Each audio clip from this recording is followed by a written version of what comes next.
Hello, কেমন আছো তোমরা সবাই? আমি তানিয়া। আমি আগরতলা থেকে ছোট্ট একটা হোম বেকারি চালাই এবং আমার পেজে তোমাদের সবাইকে জানাই আবারও স্বাগতম।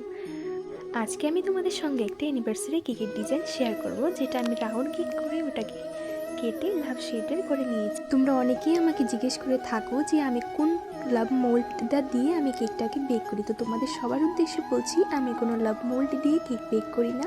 আমি রাউন্ড শেপের কেকটাকে করে ওইটাকে কেটে লাভ শেপের করে নিই। যাই হোক, এটা আমার একটা কাস্টমাইজ করানো কেক ছিল, যেটা আমার বান্ধবী আমার থেকে অর্ডার করেছিল। আমারই করা কাজ থেকে আমাকে আবার সেম কাজটাই করতে পাঠিয়েছে। তো প্রথমেই আমি এখানে মোদক নজল দিয়ে উপরের আর নিচের বর্ডারটাকে কমপ্লিট করে নিয়েছি এবং ছোট্ট একটি স্টার নজল দিয়ে ভিতরে আন্ডারলাইনটা করে নিয়েছি। ওই স্টার নজলটা দিয়ে আমি ছোট ছোট গোলাপ করে নিয়েছি আর পাইপিং ব্যাগের মাত্রা ছোট করে কেটে আমি ছোট ছোট লিপ দিয়ে দিয়েছি, যাতে কেকের সৌন্দর্যটা অনেকটাই বেড়ে যায়।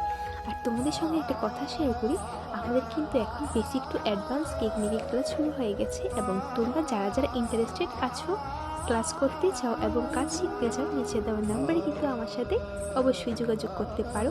যাই হোক, আমার করা এই কাজটি তোমাদের কাছে কেমন লাগলো অবশ্যই কিন্তু জানাবে।